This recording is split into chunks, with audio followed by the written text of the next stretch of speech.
Hello, everyone. This is Coach Jackie Zach, and I'm excited to have Bradley Kroll, the owner of Kroll Media, with us today. In 2009, Bradley started what has become Kroll Media as a part-time freelance endeavor during college by working strictly on graphic design and web design for bands, entertainers, and venues around Milwaukee, Wisconsin. And in 2013, he took it full-time and expanded it to include all things multimedia, which he and his team referred to as the fun side of marketing. I love that.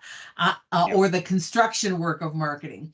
Bradley and his wife are also currently purchasing part ownership in a family software and IT business called Sparrow IT Solutions LLC. They will solely run the finances for this company, but it's been around for 25 years under a different name, founded by Bradley's uncle. One of his main passions in life is music and playing drums. Bradley's been playing drums for 25 years. He's played in different local and regional bands, but currently really enjoys filming and producing drum videos. Drumming led him to audition for the Blue Man Group in 2013, around the time he took Kroll Media full time. That is fabulous. I love that. In your downtime, outside of drumming, in the winter and snowboarding with his wife. In the summer, it's mountain biking, riding motorcycles, racing go-karts, paddleboarding, all good things outdoors. And something you are most proud of is you've gotten to work on a variety of public figures on certain marketing materials over time. In the fall of 2013, you worked with Aaron Rodgers, those commercials for State Farm that aired locally during the football season. But the thing really that you are most proud of is teaching. You've taught. The thing he's most proud of is all the teaching you've done at various universities around Wisconsin and online, helping the future by preparing college students to eventually take over down the road is by far the most rewarding feeling of all. It is my pleasure to welcome Bradley Kroll to the show today. Hello, Bradley. How's it going? It's going good. It's Good, going good. good. So tell us a little bit about your personal story. Oh man, I'll try to not be too long-winded, because in multimedia and marketing and all the stuff I do, I tend to be. But I was born right in Waukesha, right in Wisconsin, and was raised here.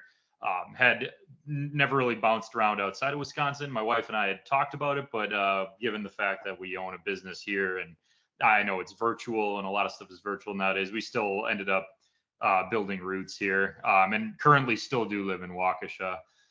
But yes, it's just my wife and I right now. We don't have any children or anything, but slowly working on building a house here now. Been in our home in Waukesha for about 8 or so years now, and kind of needing a little more space if we're gonna adopt children anytime Mhm. soon. So, but right now it's currently us. And you said it best. I mean, I have a lot of outside of running the business. I have a lot of hobbies, Yes. a lot of real sporadic hobbies, probably that most people maybe don't think of. A lot of people might just golf on weekends or might just, bowl. But, I've done a good handful of things that I think has made my life pretty enriched. So that's a little bit about my background, just to give it a little general, overview. Well, the nice thing is you have a variety of things you enjoy. And so I would imagine with that, you get an opportunity to meet a variety of people as well. So Sure. it sounds like a ton of fun, actually. Yeah.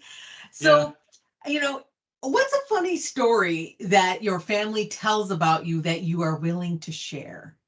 It kind of pertains to business ownership, I suppose, but my mom and I know my dad would argue that I'm painfully independent, and always have been. Not always just fiercely independent, as everybody says. I would say painfully independent when I was a kid and well into teenage years, because if somebody was going to zag, I was sure to zag.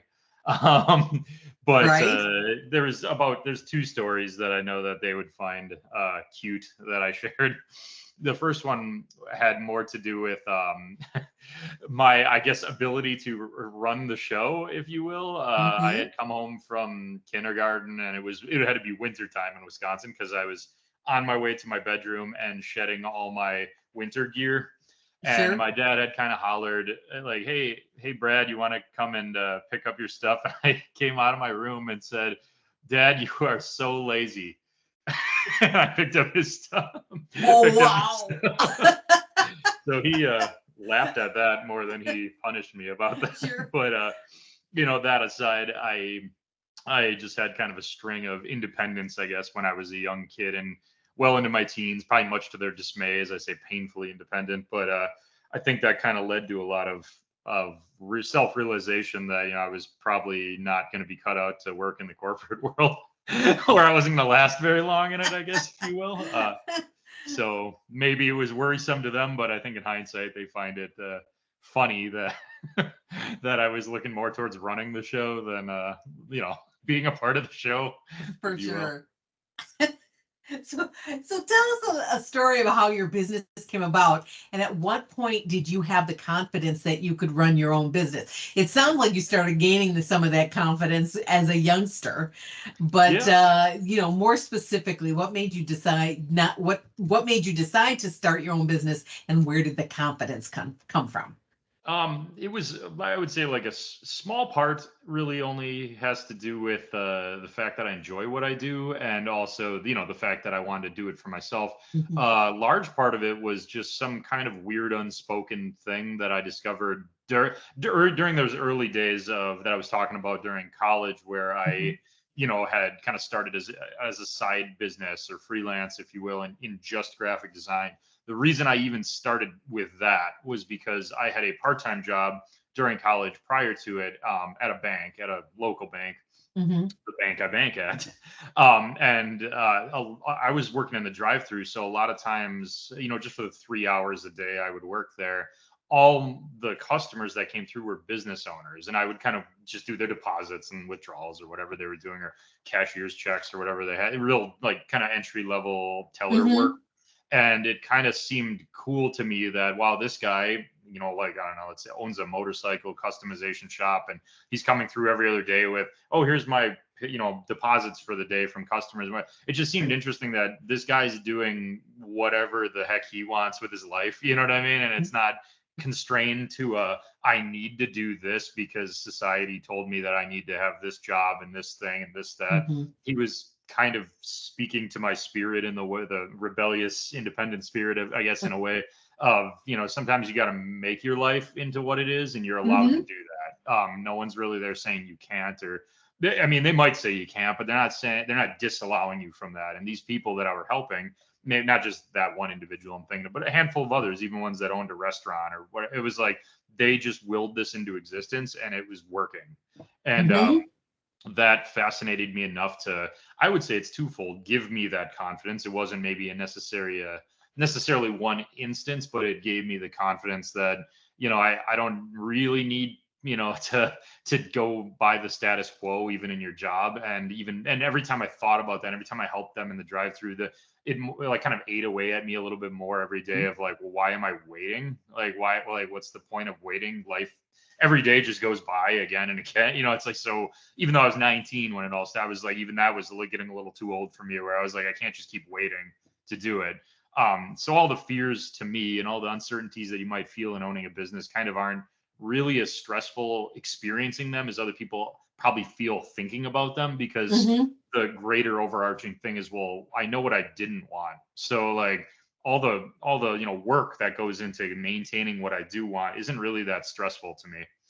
So that was kind of the push. I'd say the job I had prior to starting even just part-time was really the biggest push, and it just the nature of the job probably gave me the Sure. push, or the customers I was helping. Well, great. Well, tell us a little bit more about your company.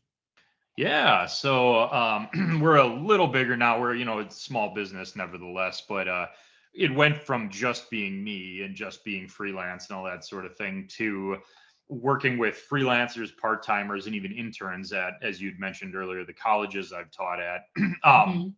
so that aside, at this point in time, we work a lot more on, I would say, long-term client projects, that sort of thing. We do, don't get me wrong, we do per project stuff, right? Someone comes to us and like for example, we just are finishing editing a video that we filmed at a local kind of, they closed down the streets party, you know what I mean? All That's sort of right. like a, it's in Waukesha. It's called Friday Night Live, but we filmed footage of that, a couple bands, couple things like that. Those are per project client work. But now we've kind of moved into, okay, a lot of clients need us to write all their content for their website, write all their content for their social media. It's evolving a lot more into like multimedia assistance, even though we still call it like the construction work of multimedia or construction work of marketing, because it's a lot of stuff they don't want to do, don't have the man or woman power to do, or can't do. And we like doing it. So that's why we price things fairly. We set hopefully positive expectations around, here's what we offer, here's what we do. It's about this much a month, the end, rather than a lot of the per projects. We were getting all this same work. It was just a lot more per project nickel and diming things as I was building towards having more help and having my wife join me too on it. Now we're to that point where we're cruising a little bit more, where we have a solid scope of work, a solid queue, a solid schedule, each month, like who gets what when. And it's easier to expand that way now, I'm finding, because we have that set. So if some new one comes along, we're like, okay, this is how this fits in. And does that push us over the edge where we need to maybe find an additional freelancer and maybe make this person full-time? This person can stay part-time, and now we need to like start at the bottom again with a freelancer. So yeah, we've grown quite a bit, but what we offer is still a lot the same. We offer writing, content writing, graphic design, video production, which brings in tow with it audio production, commercial photography. I'm always pretty strict about that, saying we don't do portraits, we don't do people, we do inanimate objects, products, automobiles. We've done a lot of real estate photos, that sort of thing over the years. And web design, that's a big one too, and web hosting and that sort of thing. And we've found too that crosses over a bit now with buying a stake in my uncle's business, who does strictly IT and software, and a lot of things I'm not as versed in, but my colleagues are that work with him and work for him. We found web design is kind of our love language, if you will, because we understand how all that works. So a couple of clients from there come to us, and we send a couple of ours to them for computer software, anything like that they might need. So it's in some ways Kroll Media, and then the one we're buying into, do cross over enough that we're under this technology umbrella. But Kroll Media, I would say, that's the multimedia, it's the fun side of marketing, it's all the making of the stuff that you need to advertise your business online, on wherever people are watching, wherever eyes are, ears are, basically. So right. Well, fabulous. So tell us the story where someone pushed you or inspired you so that you knew you could do it, and the impact that had on you.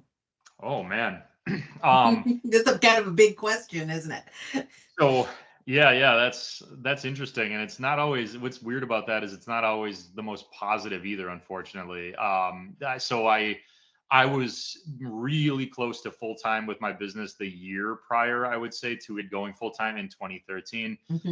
I did take, and this was beyond, working at the bank, but I did take, I would say, a 3-month or 4-month, I think it was, like, let me see how the big boy world works, just to like, maybe I need to have the safety net. And it was a absolute crash and burn disaster for me, where I just found that I was just not cut out for it. And I leave individuals unnamed, but one of them that I really butted heads with quite a bit had kind of released me, if you will.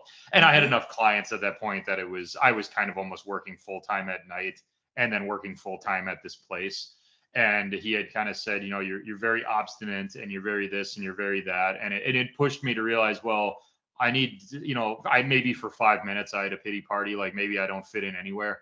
And I realized, but I do have something really good going that everybody's happy with, or, it's not always peachy either, but that I was clearly clicking with and putting a lot more energy into. And, probably in hindsight, my work was suffering at a full-time job, you know what I mean? As a result, this was well over a decade ago or more now.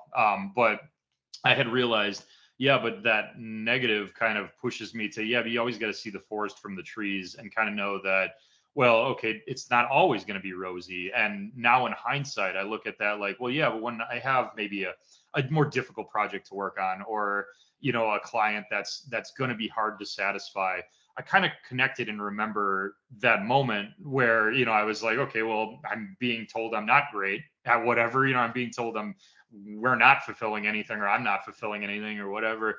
And I remember, okay, but I gotta, kind of kill them with kindness, see it through. And I know that, well, then I'm going to just learn from it. I think that one really notable bad experience, kind of maybe not an individual, but a collection of it, kind of shoved me in the reality of learning patience, peace, or piety, if you will, and kind of understanding that, well, I got to take things day by day all the time, even when I'm living my dream, because it's not always going to be the dream, Right. Right. And so I think that, yeah, we'll just say company ABC, kind of in a bad but good way, pushed me or really motivated me, because it helped me realize it's not that I don't fit in. It's that I can't fake and lie what I'm not honest, passionate about. Right. I can't go forward professionally without being honest to client, myself, or anything like that. I can't just, I can't just take something for the money, is really the way I look at it. And that's kind of what I built it on. And I guess the final positive to that is my grandpa always told my dad that, like, don't ever try to fake your way through things. Do what you love and the money will follow. Yeah. And he kind of blindly went into that, in a way, in his life, and he did well. And I look at it the same way, where a lot of people on the outside might look at it like it's not a safe bet, to be betting on myself. But I don't really feel that way, because if I like waking up in the morning and running Kroll Media or running Sparrow IT with my wife or what have you, I'm not going to fail at it, because the way I fail is to quit. And why did I start then to begin with, Excuse me. Yes, absolutely. I mean, I think there's a lesson in that as well, in terms of it isn't always great experiences that give you confidence. Sometimes the not so great ones too. So there's a great lesson in that for all of those of you who are out there watching this. So tell us, what's the biggest learning as a business owner that you've had? So, like, learning experience? Yeah, either learning experience or learning, like, what is the biggest thing you've learned? Either one of those, just big, because this is really for you to help other business owners, first of all, that they're not alone. And something you say might trigger someone else to say, oh, yeah, that's me. I consider myself to be really good at reading people. And I tell my wife that she's very good with being more of like the one that keeps the office on the trip. We don't have offices physically, but, the office mind that she has, and the, like, working with customers and speaking, I would say, corporate lingo that clearly I'm not good at. But I think that I have a pretty good skill at reading people a lot of times. And it might come from having taught at colleges and those sorts of things, and being in business for well over a decade and a couple of years now, and buying one and all that stuff. I would say, though, that what I learned about myself in that process is that that's I would say, a linear thing. Like, you're never really done learning how to read people better, and the world is always changing. And I think that I like that, because that kind of makes you realize that what you built is pretty indefinite, no matter what industry you're in, because life changes all the time and people change all the time. And I've got to constantly learn how to read whoever, whenever, and I might have it completely wrong once in a while. And I've learned that that's okay, because for a stretch of time, probably 5 years in full time, I was kind of kicking myself every now and then again, going, it's not okay to not be able to read people. That is my strong suit. And I kept kind of falling back into that little pit of despair of, like, where do I belong in this world if I can't do this? If I can't 110% every time be great, where do I belong? I've learned over the course that you do have to battle that, because that's, whether you call it imposter syndrome or whatever you might want as an artist, being a graphic artist at heart. I've learned that, like, it's not always gonna be, the same. Every client, every freelancer or employee we work with, it's not always gonna be the same. Their workflow is gonna be different. And I hope and implore a lot of business owners that I'm friends with too, to accept those sorts of things, because it's a little more fruitful world when you look at it like change is good, because you're going to have more in the future then, because if nothing changes, you're going to bottom out eventually. Yeah. And you're absolutely right. Absolutely right. With change comes growth and learning. And without not only change, but challenges, there is no learning and there's only stagnation. And once you stagnate, you go backwards, right? Which Exactly. kind of leads me into my next question, which is what's been your biggest challenge during the year and who was it? Uh, who was it, a fellow business owner or a colleague who helped you through that?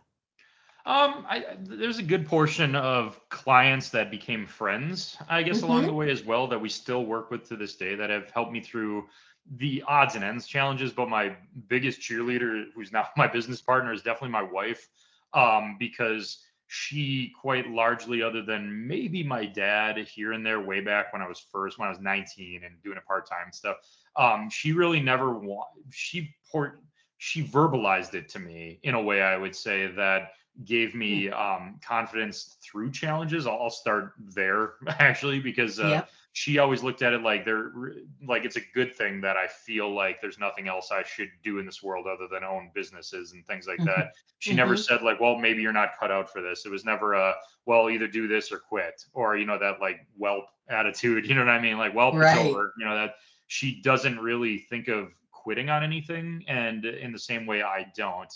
I would say the biggest challenge throughout the years, with Kroll Media especially, is the occasional like shift in attitude from clients where maybe they're just not having a Mm-hmm. good time. Where it's stuff that I don't know they're going through. Maybe it's a slow time of the year for them. Maybe it's a downturn completely of their market. I don't know what it could be, but we are all guilty of it, taking it out on other people, not necessarily taking it out of me verbally or saying something rude, but Right. in more or less like them going, not being really transparent and just simply going, oh, I got to dial back my services, or oh, thanks, but we're not going to do this anymore, or whatever. Like, and not really Right. giving me a reason why.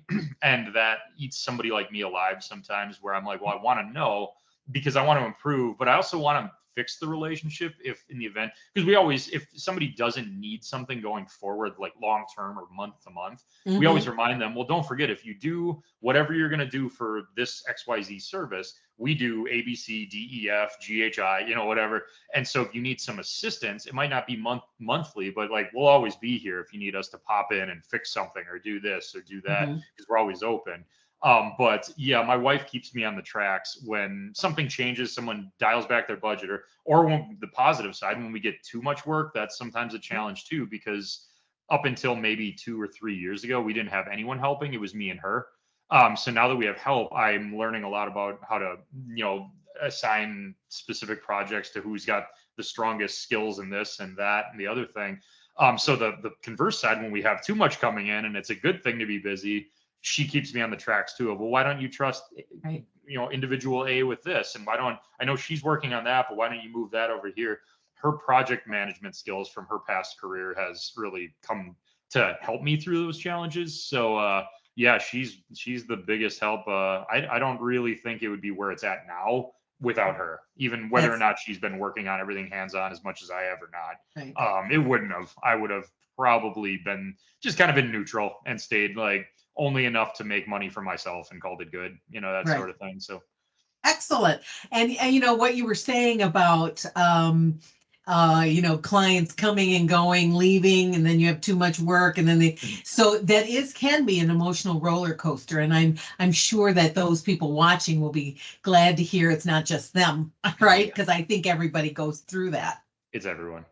So, well, I'm assuming that your wife is one of them, but my next question is if you had to pick three people in your business owner journey that you're most grateful for being there for your growth, who are they?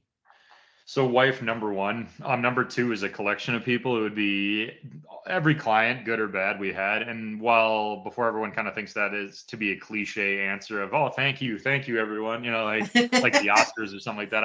I truly mean it, because that is, it should be reminded of everyone. Like we live in a, not just a global society, but we're all on the same team. I think too Mhm. often we get that paradigm where we assume, oh, especially when you get some taste of like even higher level financial or business success in whatever industry you're in, it's very easy to fall into that, you're invincible and everyone else is kind of like there, and you're going to look, not necessarily look down on people, but oh, so and so Joe Blow has got an average job, and you don't understand my world. No, we're all on the same team. If he stops Yep. spending money, I'm screwed eventually. You're right. So we're like, I Exactly. don't, even being a year of heavy political divide, we're all on the same team always, Yep. no matter what. And I love thanking my clients, no matter who they are, as much as I can, whether it's on social media or if they're calling and asking for things and stuff. Even if it's just talking to them, like just as friends for a while, even though we're business relation, Mhm. that sort of thing. Um, they're really, really important. And they're always going to be, even the ones that did a $10 graphic design job when I was 19. It doesn't matter. Like they gave me everything builds towards throughout your life in a linear way, as I was saying. So definitely clients. A third person, that's a toughie. I mean, I would lump another pile of people in and say family, but that's if I could maybe itemize one person, I'd say it'd be more of a future kind of thing. And one of my business partners that I know the most in buying my uncle's business, Sparrow IT, for that industry, I don't know as much as him, but also we've known each other and did martial arts together and things for just shy of a decade. I trusted him to help my uncle when my uncle was looking for help, well before the talks of the buying were going into it. Mhm. And he's done everything he could while he still had a full-time job to help him. And now that he's a part owner in that or slowly buying his piece in it, I look to the future and the fact that I want to diversify and I want to be much like my hobbies involved in a lot of things with different industries and whatnot. I can't do that without partners and people I can trust and people that want to do it. And his name, can I say his name or is that not You allowed? can. Sure. Okay, his name's James Harold. I'm not sure he would probably see it or not, but needless to say, yeah, he's been a big help so far in that transition because that's new to my wife and I too. Not just Mhm. his industry, but buying a business with a partner. That's becoming fresh for me. So it's exciting to do, but I trust him in the future, and he's an important step in the next part of my life. So I thank him for that as well. That's awesome. So, what's the next big thing for you in your business? Okay. Okay. So I'll stick to Kroll Media for that one. So Mhm. a lot of what we're doing now, I'm excited about is kind of building up. We already have it underway. So we already have about 7 or 8 clients, I'd say, in this, but we are building out more of like a web design solution for our clients where, okay, they already have a website, but they maybe they even like how it looks and whatever, but the hosting is always the problem and the getting a hold of people. What I want to do and what I'm big, and this may be a general answer for that too, is just itemizing that service for a moment for this. Mhm. I want to be more of a help to clients rather than just a service provider. Service Okay. providing is what they pay for, but we want them to feel okay. And I want to have a team appropriate sized enough to be able to, offer them, for example, oh, you host your website with us, well, we're giving you this many hours a year to call us and change all those little things that you could never get a hold of, Right. network solutions for, or, whatever arbitrary, whatever company you might host through that isn't answering the phone or whatever. I want to be the one that does, and that actually gives the solution and not gives the, stock answer, the, sir, let me put you on hold, or the, well, we didn't listen to you, but we did this, or, that sort of Yeah. thing.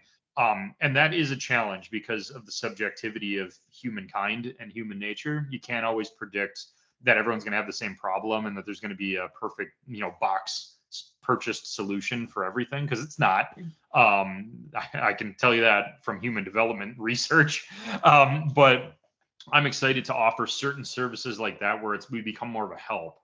Um, Mhm. and then something a little more exciting, I would like to develop more into working in more clients with musical instruments, music industry, that sort Mhm. of stuff, because that is my kind of knowledgeable forte, Right. outside of professional, running a business and professional work. So it'd be cool if we could get into a little bit more of that eventually, whatever that means. I'm not Right. sure yet, but Oh, that sounds great.